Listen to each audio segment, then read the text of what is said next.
Titi Vidal apresenta De Papo pro Céu.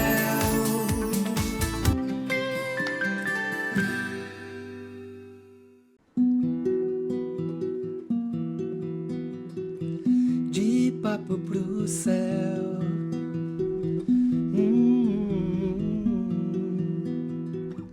De papo pro céu. Olá, eu sou a Titi Vidal e esse é o De Papo pro Céu, um podcast para quem quer entender como os astros fazem parte do seu dia a dia. E hoje, gente, o episódio não podia ser mais especial porque a gente tem simplesmente aqui meu amigo, parceiro de projetos, parceiro de vida, de conversa que não acaba mais e que é o autor dessa trilha super legal que a gente tem aqui no podcast.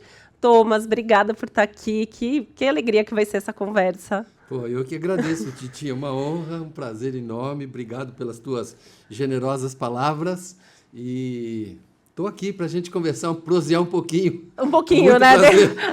A gente tem assunto que não acaba mais, né? Você é uma pessoa multi que nem eu, porque você é multitudo, compositor, intérprete, cantor, produtor, que mais? Um pouco de tudo. Olha, eu vou te falar a verdade, já fiz muita coisa, dublagem, apresentação de show, de evento. Jurado de TV. Eu não recuso o desafio. A gente tenta fazer tudo que se apresenta pela vida, né? Acho que foi aí que a gente se conectou também, né? Com certeza, com certeza. A gente vai contar um pouco desses projetos todos aí que a gente fez. E Ótimo. claro que a gente vai falar muito sobre a sua vida, a sua história. Claro que muito sobre astrologia. E eu já vou começar por aí, Thomas, porque a astrologia sempre fez parte da tua vida, né? Mesmo antes de eu aparecer na tua vida, já fazia parte. Com certeza. E não existem coincidências. Com certeza você já falou isso aqui, já explicou até a conjunção dos astros, né, que acabam organizando as vidas da gente e fazendo com que os encontros aconteçam e tudo mais, enfim. Porque meu pai era também uma pessoa absurdamente múltipla, né, e talvez eu tenha herdado um pouco dele essa coisa dessa multiplicidade de aceitar. Porque meu pai era tapeceiro, decorador, músico, compositor, astrólogo, astrônomo, enfim, era uma série de coisas e a astrologia sempre foi muito forte.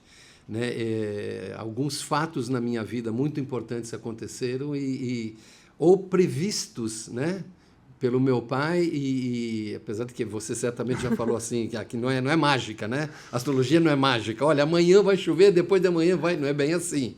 Mas coisas que realmente ele, enfim, nos mostrou que, olha, cuidado com isso, cuida da saúde essa semana, cuidado com viagens assim, assado, papapá, as tendências todas.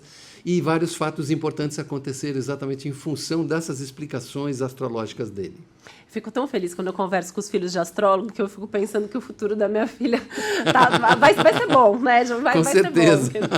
Sempre todo mundo fala, né? Com muito amor. E assim, essa foi a nossa primeira conversa, né, Thomas? Eu lembro quando a gente conversou, acho que 2 minutos de conversa você já estava contando do seu pai astrólogo. Verdade. E toda essa multiplicidade dele. Seria até inevitável. Fala com você com teu conhecimento, com tudo, a primeira coisa que a gente quer, lógico, é falar sobre astrologia, sem dúvida. Muito legal. E você tem Sol e Lua em Capricórnio, né? Então, Capricórnio é um signo super forte na tua vida, super presente. Então, eu queria justamente começar falando sobre essa sua essência capricorniana, né? Porque você é, acima de tudo, uma pessoa realizadora, né? Assim, você trabalha, você não nega convite, você realiza, você faz acontecer. E isso está muito dentro dessa essência que também é muito responsável, tem relações de longo prazo, parcerias de longo prazo, né? A gente vai falar de algumas delas aqui. Aí eu queria te ouvir, assim, como que você se reconhece dentro dessa energia capricorniana?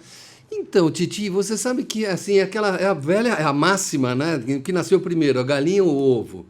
Porque, dentre outras coisas, que meu pai, enfim, comentou e contou sobre as coisas astrológicas a meu respeito, ele dizia exatamente que o signo de Capricórnio é um signo de resiliência, de resistência, de persistência, de determinação. Ele explicava grotescamente, não grosseiramente, mas de uma forma mais simplista, quer dizer, a simbologia da cabra, né? Quer dizer, aquela coisa.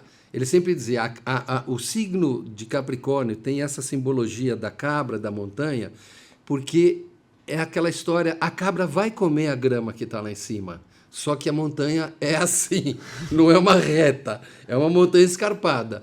E ele talvez tenha plantado isso na minha mente, ou talvez eu já tivesse, aí a dúvida, já tivesse isso dentro de mim, essa coisa de entender que as coisas não vêm fácil, que você precisa batalhar pelas coisas. Então, eu sempre me vi como uma cabra que, sim, vai comer a grama lá em cima, mas não vai ser fácil. Isso é positivo e negativo, porque em alguns momentos eu falo, ai meu Deus, isso aqui vai ser uma encrenca. E nem sempre é. Muita coisa, assim, eu tenho que admitir que eu sou um homem muito afortunado. Muitas oportunidades que eu tive na vida aconteceram, caíram no colo. Então, mas você soube fazer a sua parte, né? Não, sem dúvida nenhuma, você não pode perder a oportunidade, mas o fato de eu ter conhecido a Elis ter gravado música, a gente ter ficado, enfim, termos ficado amigos, de eu ter trabalhado com César Mariano, grandes profissionais, de eu ter sido vizinho do Walter Silva, o Pica-Pau, que era um produtor musical, produtor de TV, que fazia vários programas, lançou um monte de gente, que acabou também sendo muito determinante na minha carreira. E assim, muitos fatos que aconteceram, que tudo bem, é aquela coisa, né? Muita gente vira para você e fala, pô, mas que sorte você tem, né? E aí eu devolvo com o clássico ditado, engraçado, quanto mais eu trabalho, mais sorte eu tenho. É tudo fruto, né? Enfim, o que vem primeiro. Meio, né? Astrologicamente eu falo que é tudo sempre uma combinação na vida das pessoas bem-sucedidas de Júpiter com Saturno, que o Júpiter é a sorte e o Saturno é a batalha, é a luta, é o fazer acontecer, né? Que eu acho que isso é uma essência do teu mapa, eu vejo muito isso, né? Então eu acho que a sorte aparece para você porque você tá subindo a montanha, né? Eu planto a semente, então tem que colher de alguma forma, né? E será que essa tua multiplicidade também não ajuda? Porque como que é conviver com todos esses seus lados ao mesmo tempo? É bom e mal. É bom e mal. É uma pergunta de uma pessoa múltipla para outra pessoa múltipla. É bom e mal porque você vai ver que você ainda é jovem, mas é assim, eu sempre tive uma memória de elefante. Isso é impressionante em você mesmo. Eu sempre tive uma memória muito boa, porém... Você faz eu fiz tanta coisa ao longo da vida, eu estive envolvido em tantos grupos, e engraçado que isso era desde o colégio. Eu era um cara que, engraçado, eu tinha muitos amigos e não tinha nenhum. Porque, por exemplo, eu estudei num colégio que era um colégio vocacional e que desenvolvia as potencialidades todas dos alunos em todas as áreas. Então, a gente tinha aula de tudo, inclusive de música. E tinha vários grupos de música na escola. Então, tinha a turma dos roqueiros, tinha a turma do samba tradicional brasileiro, tinha a turma da bossa nova, o sobrinho do Paulinho Nogueira, e assim vários grupos. Eu navegava em todos. Então tinha hora que eu estava com a galera do rock, tinha hora que eu estava com a galera da bossa nova, a hora que eu estava com a galera do samba. Então eu pertencia e não pertencia. Aquilo foi muito bom para mim, porque me deu uma visão mais múltipla da música, de harmonia, de um monte de coisas. Mas ao mesmo tempo fica essa coisa, enfim... Mas assim como desses grupos, eu fiz muita coisa na televisão, na publicidade, na música, na TV, e no fim das contas, rádio. Você conhece tanta gente, e muitas das coisas que eu fiz, você mexe com muita gente. Então, o Ídolos, por exemplo, do qual eu fui jurado, o programa, eram milhares de pessoas. E aí hoje, que eu estou de barba, estou mais velho, 20 anos depois, tem um monte de gente que chega para mim e fala assim... Lembra de mim? E hoje eu falo, não. Talvez no outro tempo eu diria, claro, você foi aquele cara que cantou assim. Eu já não lembro, às vezes, das pessoas agora. Eu já tô quase como aquele cara que entra no elevador do espelho e fala, caramba, eu conheço esse cara. De onde? Ah, já sei, é do barbeiro. Eu tô quase assim. Muito bom. Thomas, e além, né, dessa tua multiplicidade, dessa tua consistência, né, que eu acho que tem muito a ver não só com o Capricórnio, mas tem o mapa, que tem Sagitário, que tem Escorpião, que tem Libra, enfim, a gente vai passar um pouco por tudo isso. Você tem uma produtora que chama Lua Nova, né? Então, assim, só pra gente já trazer isso pra conversa, é uma referência também ao céu. De onde veio essa inspiração para o nome? Então, aí a história também é uma história que tem dois caminhos aqui, duas vertentes. A primeira é que, se não me engano, a segunda palavra que eu falei foi Stern. Minha família toda é alemã. Stern é estrela. E tanto que eu nasci no Rio, e meu clube no Rio é o Botafogo. Eu adorava Estrela, de pequenininho, não entendia nada de futebol, achava bonitinha a Estrela, eu torço para esse time aí. Então, primeiro tem essa coisa da palavra, da estrela, que eu sempre gostei, sempre fui muito ligado a essas coisas, e de olhar para o céu, porque também, como meu pai era astrônomo, ele muitas vezes, a gente caminhava, quando dava para ver estrelas em São Paulo, muitas noites, meu pai inclusive fez um telescópio gigante no planetário à noite lá, não sei o que, ficou horas polindo a lente, não sei o que, fez um... Enfim, então a gente ficava olhando a lua, ficava olhando as estrelas, e ele sabia tudo. Então, aqui é Sírius, Canopus, a constelação de não sei o que, algumas até eu sabia. E, enfim, já tinha toda essa coisa Legal. Focada. Aí, engraçado, a primeira banda que eu tive, enfim, com o Luiz Guedes, meu parceiro dos anos 80, chamava-se Quarto Crescente. Porque éramos 4, 2 caras e 2 meninas. Enfim, porque Quarto Crescente, tem essa coisa da lua, não sei o quê, papapá. Depois, quando eu tive a produtora, eu falei, cara, a lua, né? Lua nova. Porque todo mundo chamava Sonima, Imagina Som. Eram todas produtoras que tinham alguma coisa a ver com som. E eu falei, cara, eu não quero nada disso. Eu sou meio hippie, sempre fui, então nada, eu quero alguma coisa da natureza. E quando eu montei a Lua Nova, meu pai falou, você nasceu na Lua Nova. Eu ia falar exatamente isso agora, né? Que é incrível, porque você tem o Sol e a Lua juntos ali em Capricórnio. Você nasceu no dia da Lua Nova, então, né? Foi engraçado. Mas foi totalmente... Não foi por... meu pai falou, então eu vou... Ao contrário. Quando eu falei para o meu pai, então, eu montei uma empresa assim, assado, chama Lua Nova. Lua Nova? Você nasceu na Lua Nova. Impressionante, Enfim, né? Como a gente não foge, né? Como a gente falou. E aí é interessante, né? Porque além de ser capricorniano, como você nasceu na Lua Nova, justamente você tem a Lua em Capricórnio também, que é uma lua que às vezes tem uma má fama, porque as pessoas dizem que são pessoas emocionalmente mais práticas e mais realizadores, nem sempre sensíveis, e você não vai por esse lado, né? Você é uma pessoa com muita sensibilidade e que consegue transformar essa sua sensibilidade em coisas práticas, assim. Acho que você vive o melhor lado possível dessa lua em Capricórnio. Olha, Titi, eu te diria que melhor médio. Porque, na verdade, eu tenho isso exacerbado. Eu choro em comercial de televisão. Você é muito eu sensível. choro invariavelmente em qualquer série, qualquer filme, qualquer história que eu assista que tenha alguma coisa de dor, sofrimento, alguma coisa sublime, alguma coisa bonita que você fala, que história bonita. Tocando, todos os shows já está ficando chato. Outro dia eu fiz umas coisas com a Thier e ela já me apresenta, ele vai chorar. Aliás, eu fui no show da Thier no domingo. Aqui hoje também. Eu vou me segurar, eu não vou chorar.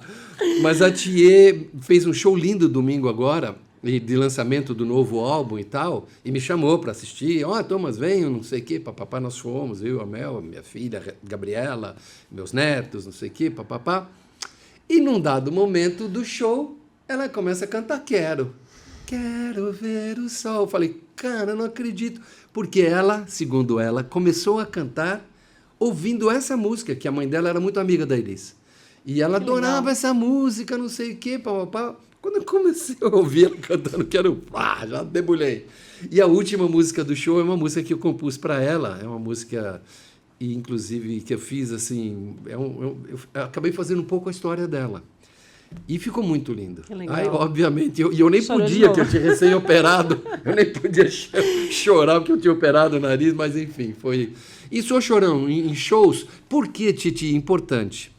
Eu sempre digo isso, todo lugar que eu vou, que eu falo alguma coisa para gente, estudante, compositor, não sei o quê, papapá. Eu aprendi durante uma determinada época o valor e a importância da composição no sentido de ter um propósito. Qual é o papel do compositor, efetivamente falando, como cidadão, como o papel político, né?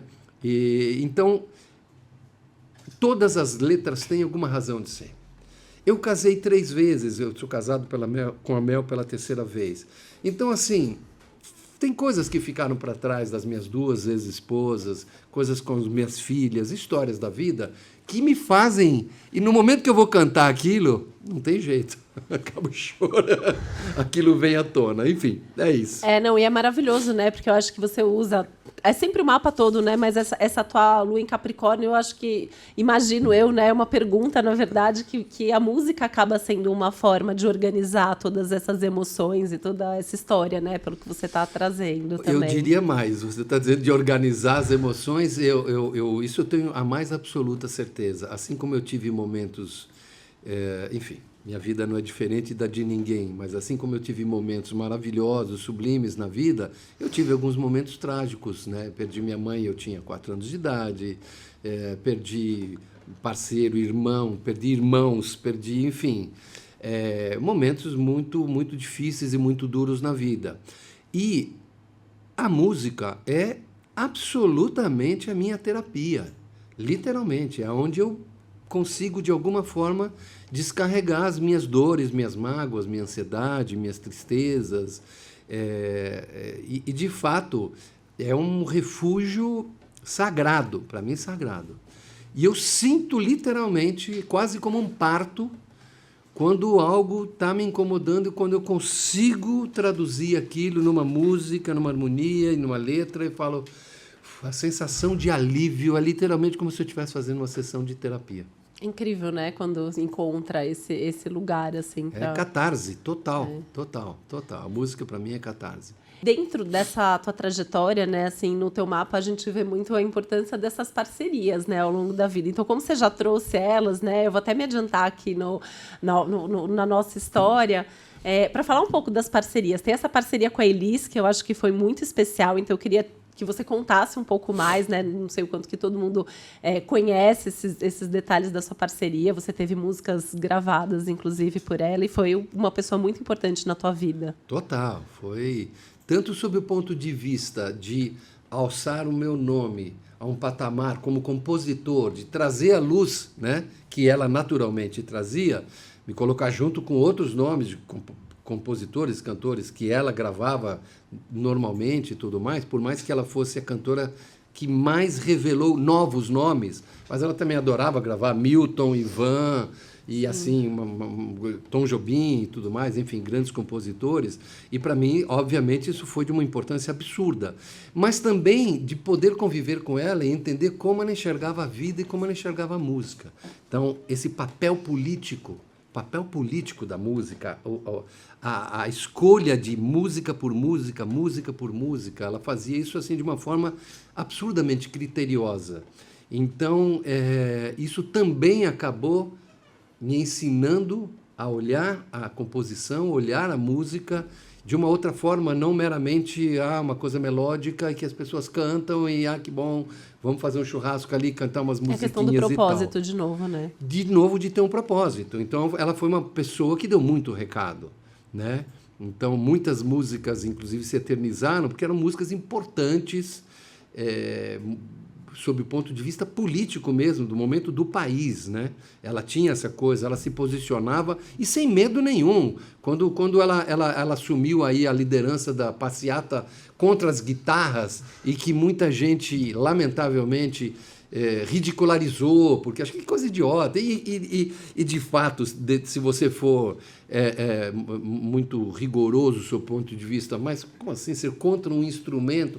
É porque aquele instrumento simbolizava o colonialismo americano, o imperialismo na música, etc, etc, etc. Então, era contra esse aspecto que ela estava, enfim, lutando. Mas depois a coisa ficou esclarecida e Gil e Caetano e toda essa turma acabaram todos ficando, enfim, se entendendo e Elis acabou tendo um papel quando ela tirou a Rita da prisão.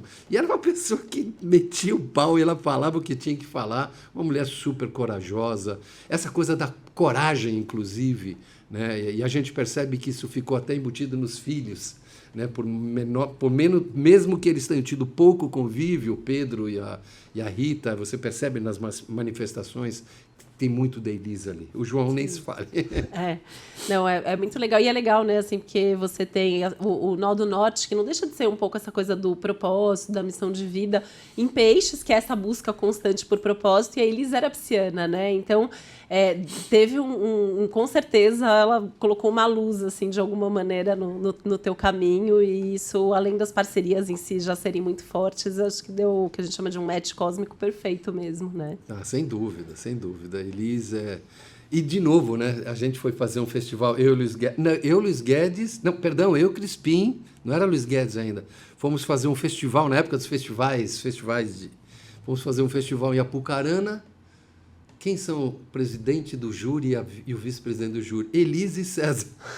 E eu já trabalhava com o César. Eu fiquei até constrangido. Eu falei, nossa, que chato. Você trabalha com a pessoa... se você ganhar, você está sendo favorecido e tal. E, no fim, a gente acabou ganhando mesmo. Mas foi mais um momento onde eu tive o contato com a Elis e onde eu apresentei a música Quero. E aí a história é mais longa, nós temos pouco tempo para contar tantas histórias. Mas que foi incrível que a Elis acabou conhecendo a música lá, e enfim, blá, blá, blá, blá, blá, o mundo deu um monte de voltas e ela acabou gravando aquela música que eu tinha tocado no festival. Que legal. Isso e é muito, muito legal. Eu ia te falar, até te perguntar do Luiz Guedes também, que é uma outra parceria de muito sucesso, né, na tua vida. Foi incrível. E queria entender, assim, né, do teu ponto de vista, o que faz uma parceria dessas funcionar de fato, né? Assim, seja Vou te dizer de uma forma simples e incompreensível. É o seguinte, que não tem, na verdade, uma lógica. Na faculdade, eu tinha um amigo chamado Marco Aurélio, que Deus o tenha também. E a gente ficava horas. Ligava lá.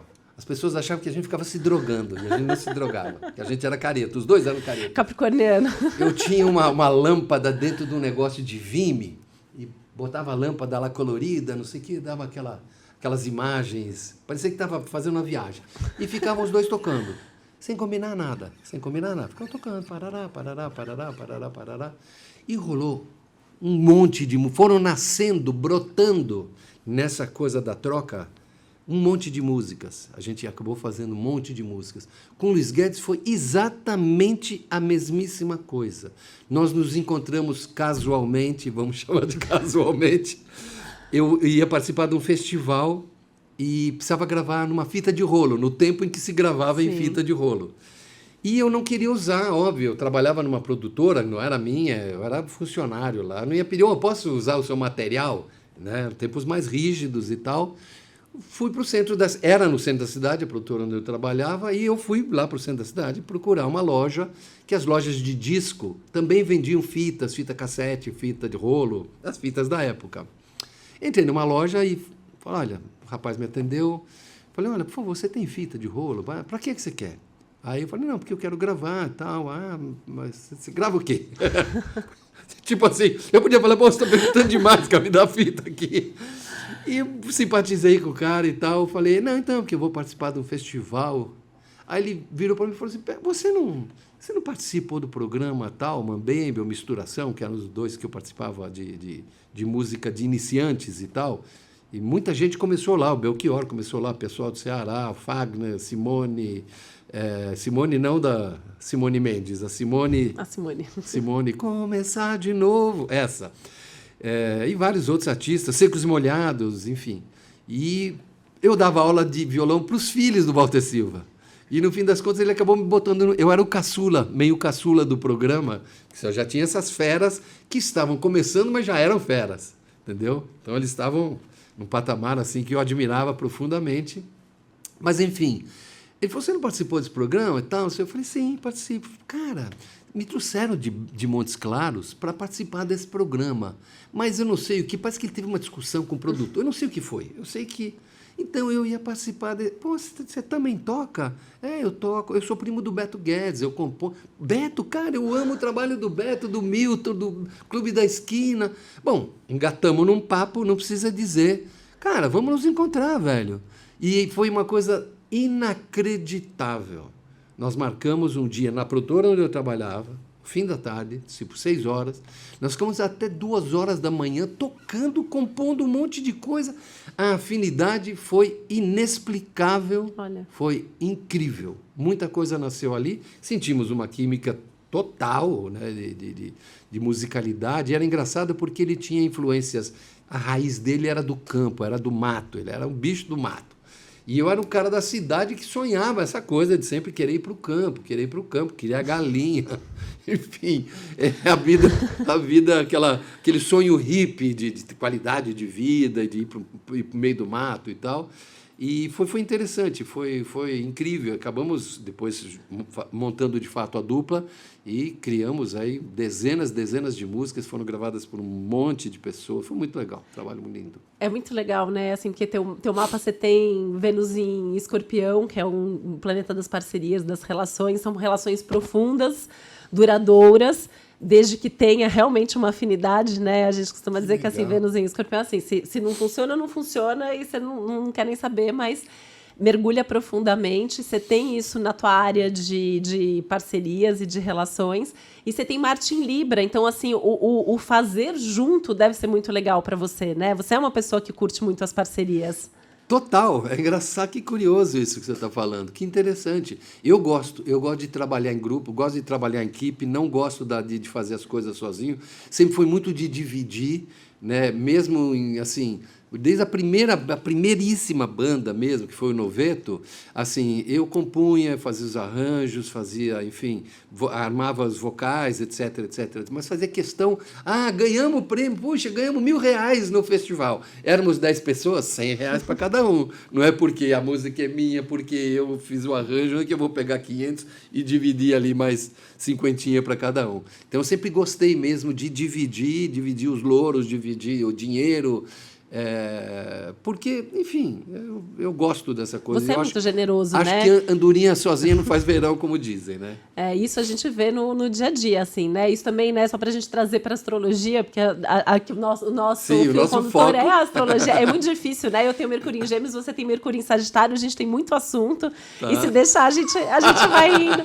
Mas você tem um Júpiter muito forte no mapa, que é esse planeta da generosidade, da expansão, que é a sorte também, que você fala que você tem um pouco de sorte, então sim, provavelmente tem um pouco de sorte aí mesmo. Mas também é um planeta da generosidade, né? Até me ocorreu agora, te ouvindo, o quanto que a tua sorte também não vem da sua generosidade, né? Porque você é uma pessoa que faz muito, você faz muito pelos outros, você ajuda muito quem você pode, você não tem um ego super forte, assim, né? E eu acho que isso também acaba trazendo esse retorno. Você dá para as pessoas também trazem para você. Então, mas você sabe o que é engraçado? Hoje que eu tomei mais consciência disso, eu fico me perguntando se não é malandragem minha, de saber, é dando que se recebe, é por isso. Você, na verdade, você não é. Você está fazendo isso porque você sabe que se você der bem, é óbvio que não, mas eu digo, eu fazia isso sempre inconscientemente. E é engraçado, até tem uma música que eu fiz autobiográfica, minha filha adora, Gabriela, fala, pai, toca essa música, toca não sei o quê. E tem um momento em que eu falo, e quando alguém batia a porta pedindo um prato de comida, eu curava a filha, oh meu Deus, não vou lembrar, mas enfim, era assim, eu dava muito mais do que falavam os meus pais. Então, eu falava, tem uma pessoa pedindo comida aqui na porta, o que eu posso... filho, então pega lá 2 laranjas, não sei o quê. Então, eu pegava 2 laranjas, 2 maçãs, pegava um grupo de tomate, pegava um pouco de batata e levava escondido ali para dar. Porque eu acho que isso, para mim, é muito claro, muito inato e, assim, seja empatia, chame o nome que quiser. Eu acho que, assim... Por exemplo, toda vez que eu estou almoçando, alguém vem e fala, por favor, você pode me dar uma... Você já almoçou? Não. Senta aí. Eu falo muitas vezes, senta comigo, ou falo, às vezes o pessoal do bar fica incomodado. Não, mas o pessoal... Então, mas você faz, por favor, faz um prato de comida para ele, assim, o que você quer comer, o que não sei o quê, papapá. E eu acho isso obrigatório. Eu acho obrigatório do ser Você sabe humano. que eu lembro uma vez a gente estava jantando e o garçom te reconheceu? Não sei se você lembra disso. Foi aquele último jantar Qual antes das da vezes? pandemia. Foi aquele último jantar antes da pandemia, que eu lembro que foi a última pessoa que eu vi antes da pandemia. Nossa, foi sem você, dúvida, Amel. foi marcante pra E mim. a gente estava jantando e eu lembro que o garçom veio e falou: você é o Thomas Roth e tal. E aí ele falou: você se importa que eu acho que eu tenho eu escrevo música. Lembra? Ele veio na mesa e eu lembro que você parou de conversar com a gente, deu atenção para o garçom e conversou com ele e viu, assim. Então, assim, a gente vê que isso é muito genuíno em você, né? Mas eu acho isso obrigatório. Eu acho isso obrigatório, porque eu me coloco no lugar da pessoa.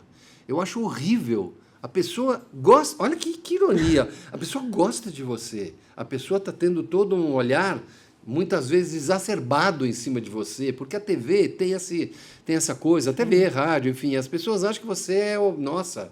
Não, eu faço questão de desmistificar, sempre fiz questão de... Cara, eu só estou lá, eu não sou diferente de você. Eu tive a oportunidade de estar lá. Poderia ser você, poderia ser outra pessoa. Então, assim, não sou diferente de você. Tenho qualidades, defeitos, tenho tristezas, alegrias. E assim, cara, não me enxerga...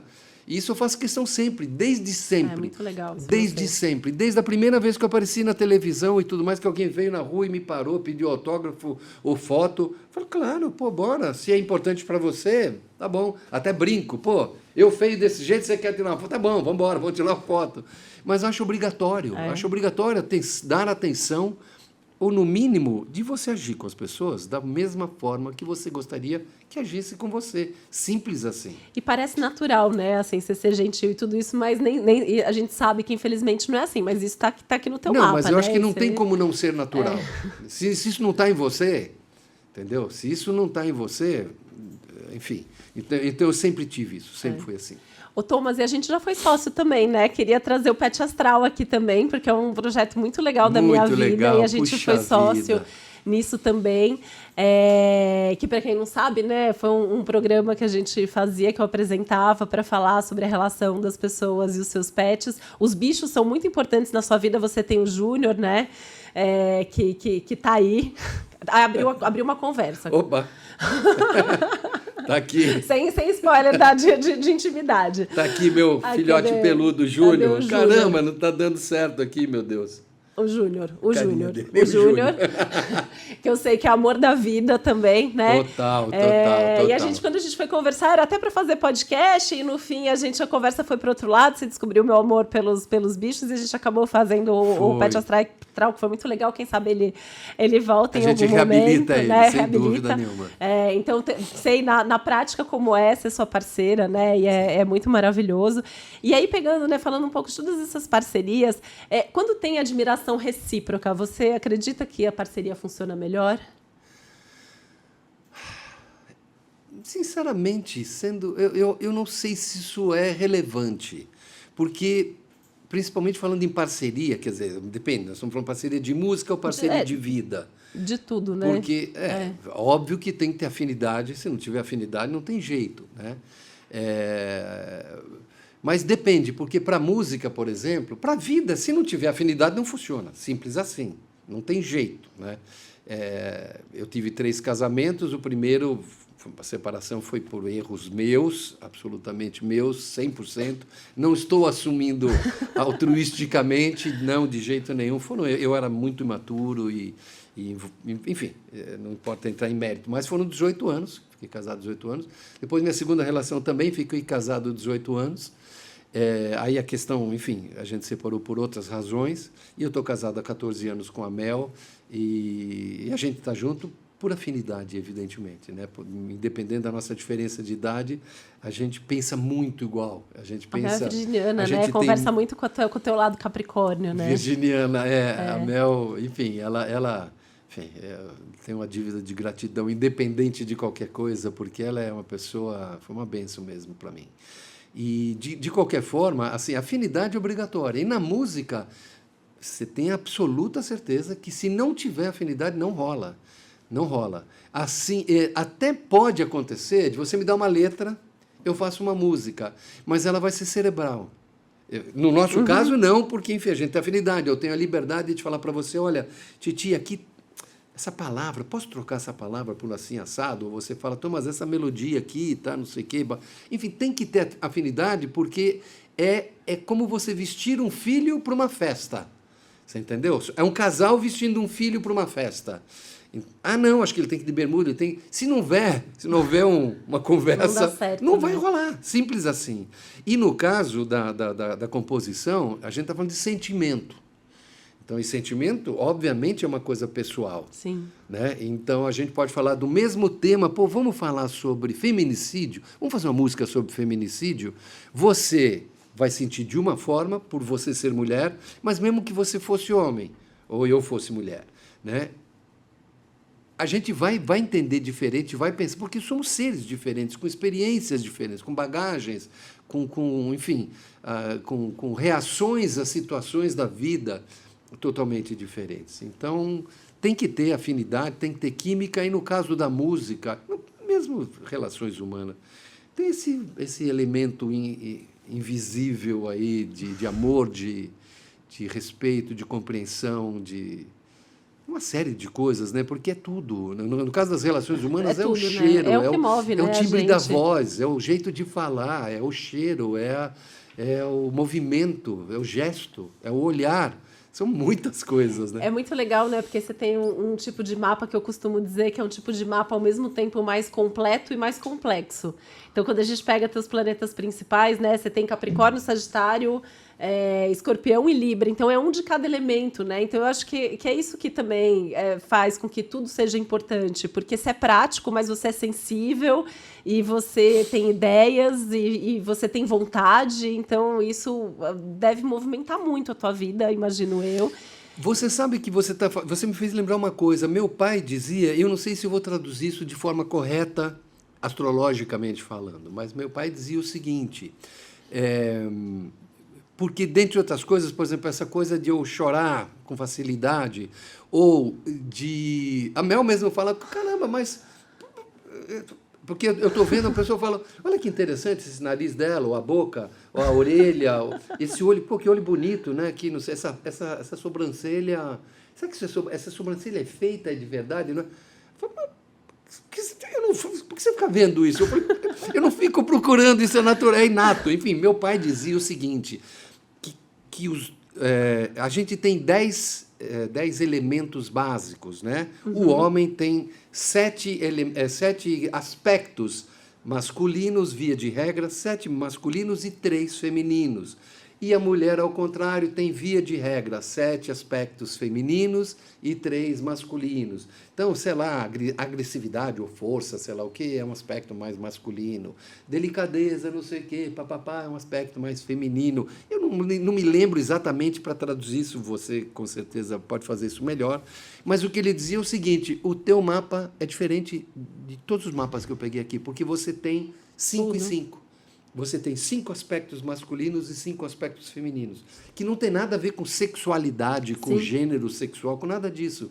São elementos, aspectos da vida, de olhar, não sei, de sentimentos. Sim. Eu não sei exatamente se traduzir isso, mas ele falava isso. O teu é diferente porque é 5 e 5.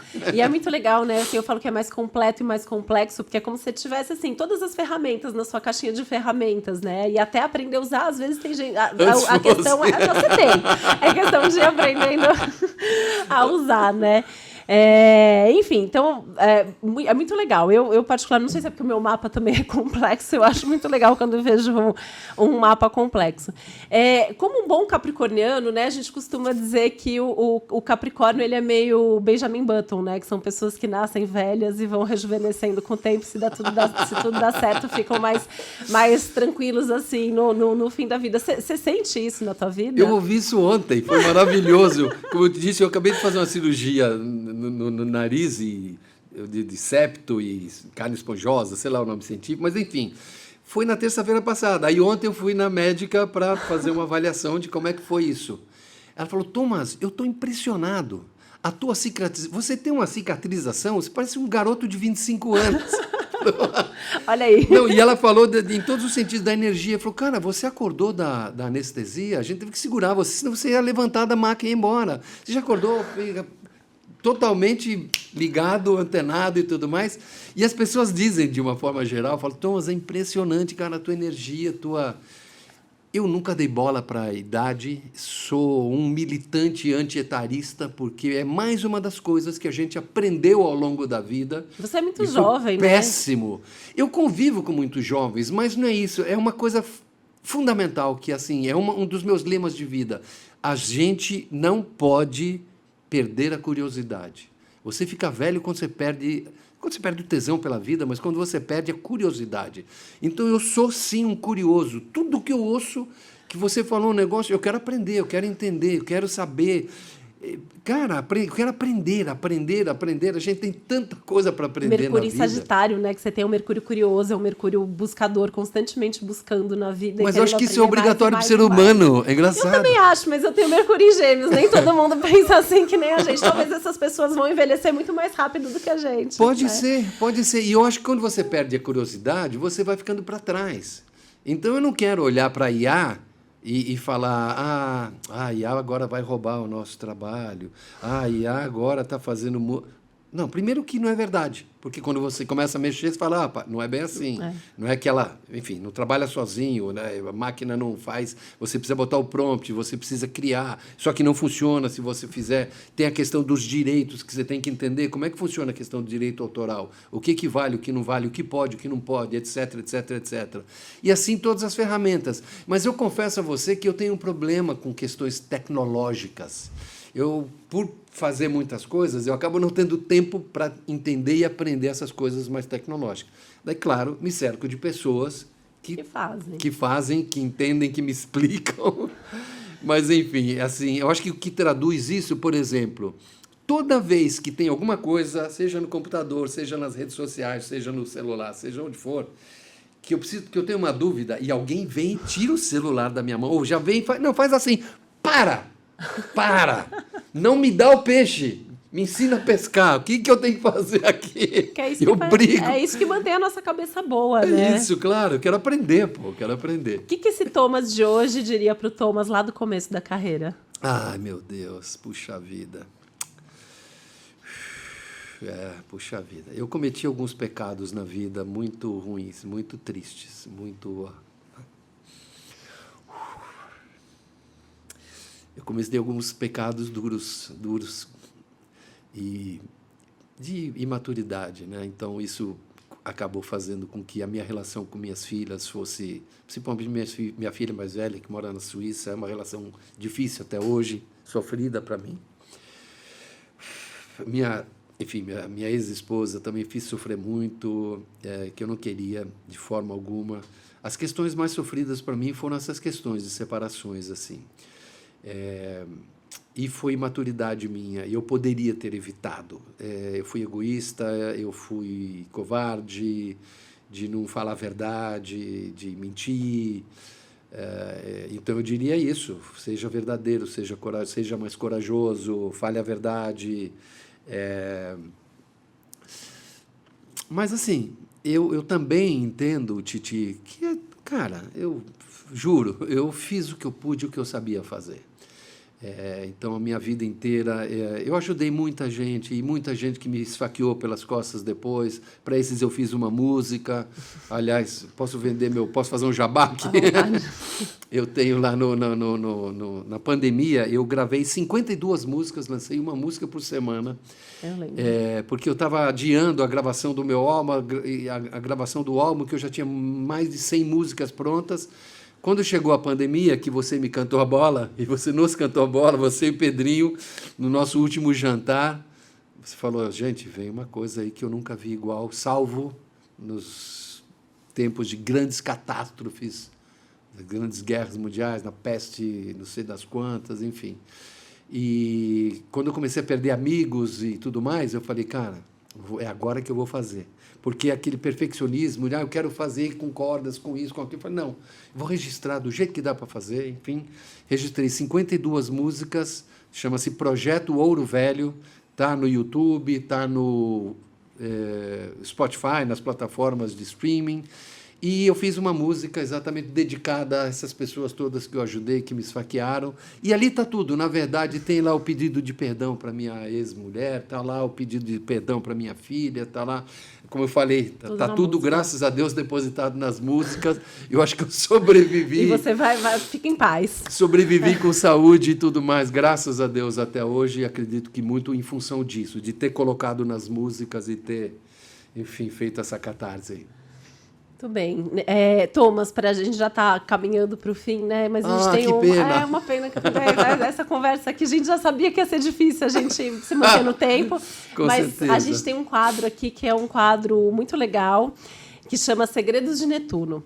Ele foi inspirado pelo fato de que é muito comum as pessoas olharem para mim, principalmente dentro dos atendimentos, e falar, olha, eu nunca contei isso para ninguém, mas eu vou te contar que...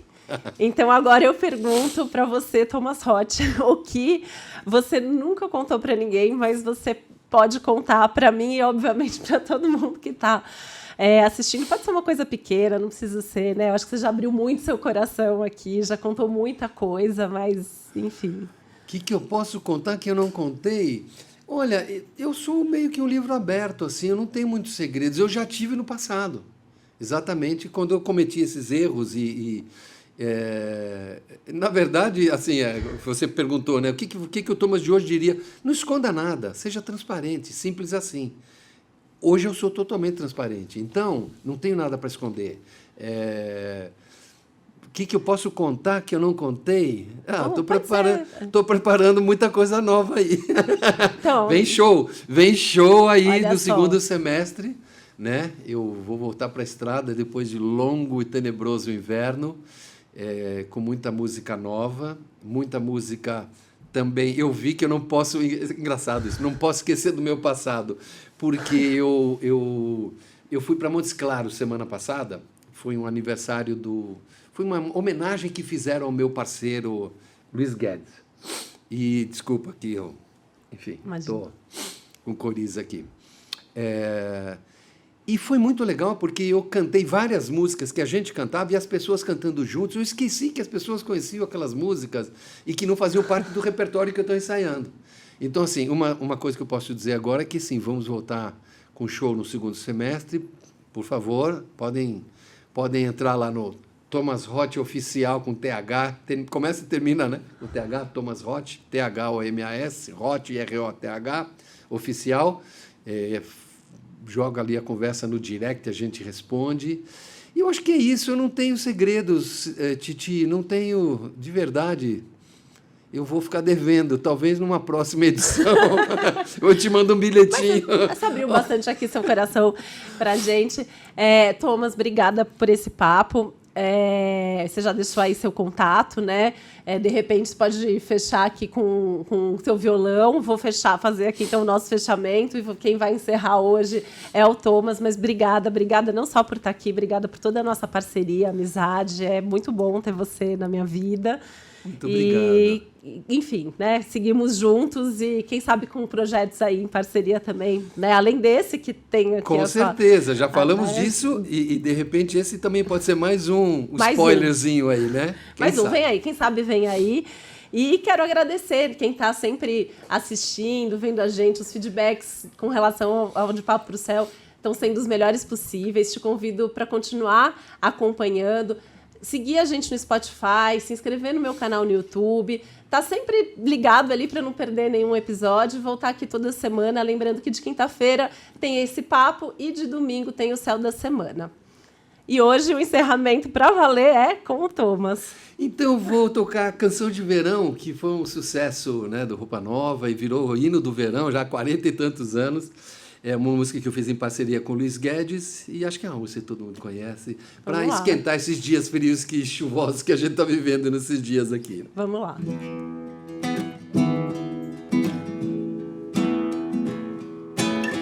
É como o sol de verão queimando no peito. Nasce um novo desejo em meu coração. É uma nova canção rolando no vento. Sinto a magia do amor na palma da mão. É verão, bom sinal, já é tempo e abrir o coração e sonhar. É verão, bom sinal, já é tempo. Peguei um tom super alto. E sonhar. Parará, parará, parará, parará, parará, parará, parará, e sonhar. Não deixem nunca de sonhar. Obrigada, Thomas. Obrigado você. De papo pro